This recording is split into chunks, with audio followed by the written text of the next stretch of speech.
nykyaikainen feminismi puhuu paljon laajemmin kaikkien eri ihmisryhmien tasa-arvosta ja yhdenvertaisuudesta, koska nykyaikaisessa feminismissä nähdään, että se ei ole ainoastaan sukupuoli, joka tekee meistä alisteisia suhteessa toisiin. Siellä se ukko vääntää!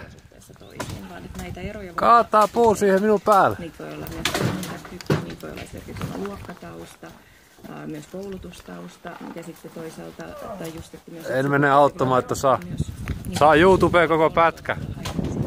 On tämä saatana työmaa. Painaa! Oh! Näissä sitten nämä meidän väliset